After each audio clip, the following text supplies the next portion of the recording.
Civil सेवा जो CC की परीक्षा का फॉर्म होता है वो मैंने डाला था इसके लिए। सारी कठिन परीक्षाओं में से एक कही जाती है, किस तरीके से तैयारी की थी आपने? जी, शुरुआती में मैं कोचिंग से जुड़ा रहा, लेकिन फिर मैंने अपने सेल्फ स्टडी पर ध्यान दिया और इसको मैंने आगे बढ़ाया। कितने घंटे सेल्फ स्टडी करते थे आप?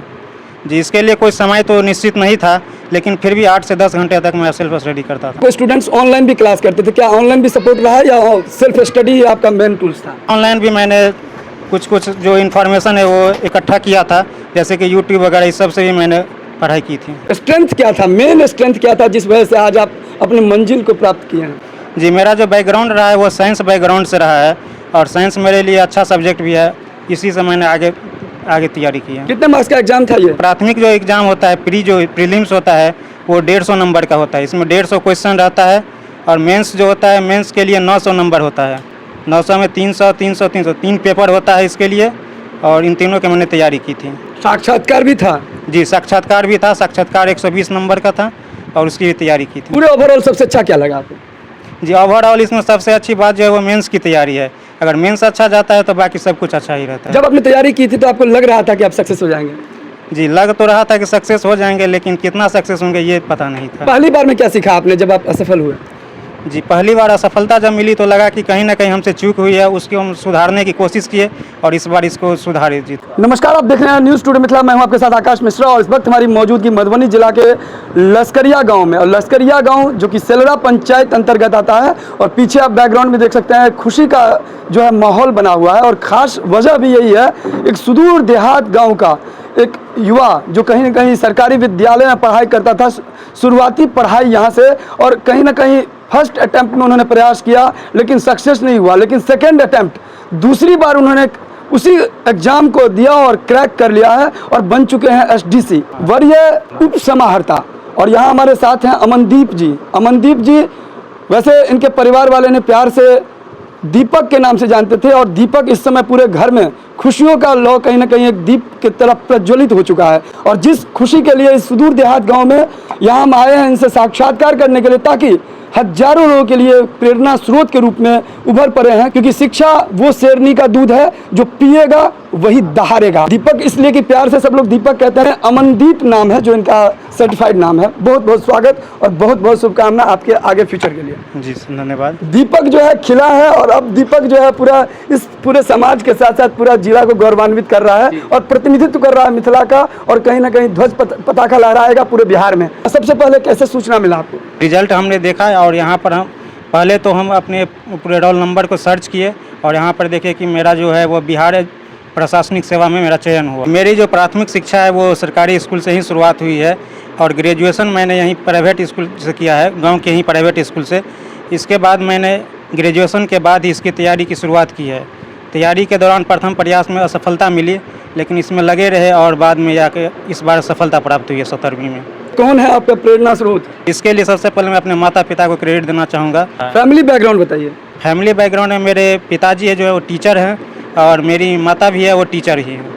इसके अलावा मेरे जो दादाजी थे वो भी टीचर ही थे, और मेरे जो बाकी संबंधी है जैसे चाचा चाची वो भी टीचर ही हैं। जब आप 10th कर रहे थे, अपने शुरुआती में क्या एम्बिशन था, आपने चाहा क्या था? शुरुआती समय तो मैं इसकी तरफ ध्यान नहीं दिया था, लेकिन जब ग्रेजुएशन के बाद मैंने इसको देखा तो इसके तरफ मेरा ध्यान आकर्षित हुआ और इसकी तैयारी में लगा रहा। फिर क्या रहेगा आपका पहली प्राथमिकता एज एसडीसी? जी, आगे रहेगा कि जो रूरल जो बैकग्राउंड के एरिया के लोग हैं उन सब की मैं सेवा करना चाहूँगा और उन्हें आगे बढ़ाने का प्रयास करूँगा। अच्छा, ये बताइए कि जहाँ पर बहुत सारे लोग अभी आपके हम उम्र जो तैयारी कर रहे हैं, कंपटीशन की तैयारी करते हैं, उनको क्या संदेश देना चाहेंगे इस चैनल के माध्यम से? इस शुरुआत में अगर सफलता मिलती है तो उसके लिए घबराने की ज़रूरत नहीं है, इसमें लगे रहना है। और काफ़ी बार होता है कि लगे रहने के बाद ही रिजल्ट प्राप्त होता है। और कहते हैं असफलता ही सफलता की जननी होती है और पहली सीढ़ी होती है। अमनदीप जी से बात किया, इन्होंने बताया कि किस प्रकार से शुरुआती दौर में, हालांकि पहली बार इन्होंने ट्राई किया था, लक्ष्य साधा था, उन्हें लगा था हम सक्सेस तो होंगे, लेकिन उन्होंने हिम्मत नहीं हारा और लगातार उससे सीखा कि पिछले बार क्या गलतियां हुआ उसको रिपीट नहीं होना चाहिए। और इस बार उन्होंने फिर से उस तरीके से प्रयास किया और एफर्ट और अधिक डाला, जिस वजह से वो सम्मानित क्षण आया है, वो ऐतिहासिक क्षण और एक मेमोरेबल टाइम। इनके सारे परिवार अभी सभी सामने देख सकते हैं, इनकी माता जी भी हैं जिनको कहा जाता है प्राथमिक पाठशाला। अब आइए इनकी माँ से बात करते हैं। क्या नाम हुआ आपका? सुनीता देवी। माता जी, आपका अभी सबसे गौरवपूर्ण क्षण है, कितना खुश हैं आप? बहुत खुश हैं। लग रहा था बेटा आपका जो है इस तरीके से इतना बड़ा पद को सुशोभित करेगा? लग रहा था, प्रयास। भरोसा था आपका? हाँ, पूरा शुरू से भरोसा। कैसा था बच्चा आपका? शुरू से भी ठीक था बच्चा। दीपक नाम इसलिए रखे थे? हाँ, इसलिए दीपक रखे। कितने कितने बच्चे हैं आपके? 3 बच्चे हैं। ये दीपक सबसे छोटा या बड़ा? लड़का सबसे बड़ी लड़की है, उसके बाद ही लड़का है, उसके बाद फिर लड़का है। क्या करती थी? मैं टीचर। जो इनके बैकग्राउंड इन्होंने बताया, इनके दादाजी भी शिक्षक, माताजी भी शिक्षिका और इनके पिताजी भी शिक्षक, तो सभी यहाँ पर शिक्षा के क्षेत्र में थे और उनका बेटा ने भी ध्वज पताका लहराया है। दीदी हुए कितना खुश हैं आप लोग? बहुत खुश है बहुत खुश हैं। जी। क्या मतलब आप भाई, आपके भाई हुए? हाँ, तो क्या लग रहा था? भाई आपका शुरू से कैसा था पढ़ने में? मेरा भाई शुरू से बहुत तेज था। लग रहा था कि कामयाब होगा? हाँ, लग रहा था कि बहुत कामयाब होगा। हाँ, इनके पिताजी भी हैं, ये पिताजी से बात करेंगे। बहुत खुशी का माहौल है ये। मेरा लड़का जो है एसडीसी पद सुशोभित किया है, इसके लिए हम सबों को बधाई दे रहे हैं। क्या सबसे खास चीज़ आपके बेटे में क्या था?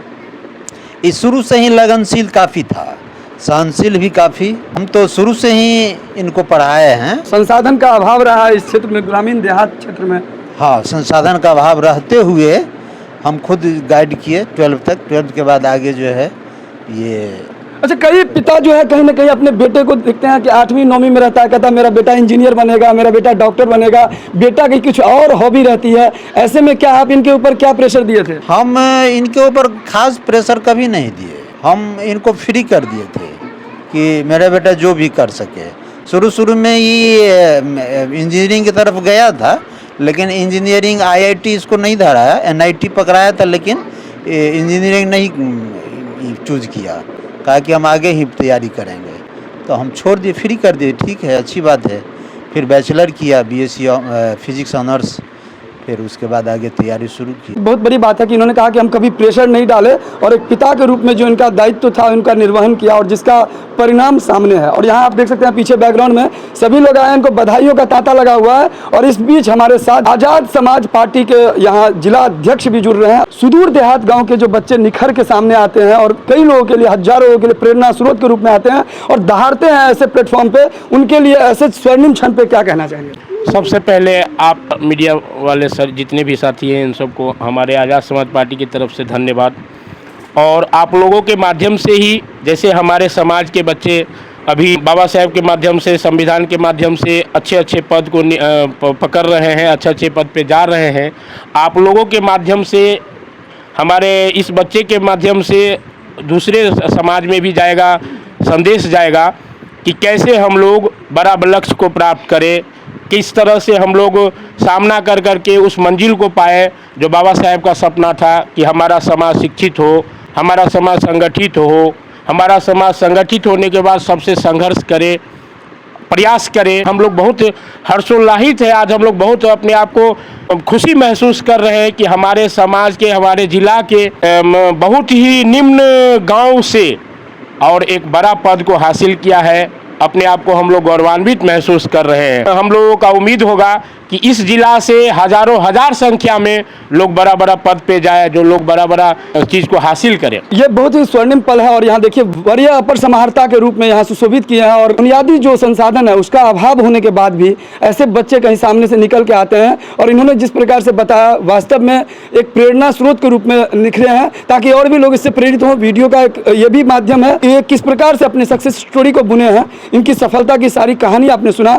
तो वीडियो को ज़्यादा शेयर कीजिए और कमेंट में अपनी प्रतिक्रिया ज़रूर लिखिए कि वास्तव में ये जो क्षण है ये वास्तव में कैसे और किस प्रकार से लोग इस कीर्तिमान को स्थापित करते हैं और मिथिला मधुबनी के रहने वाले किस प्रकार से राज्य में और देश में अपना प्रतिनिधित्व करते हैं। तो मिथिला, मधुबनी, दरभंगा के तमाम खबर देखते रहिए न्यूज़ टुडे मिथिला पर।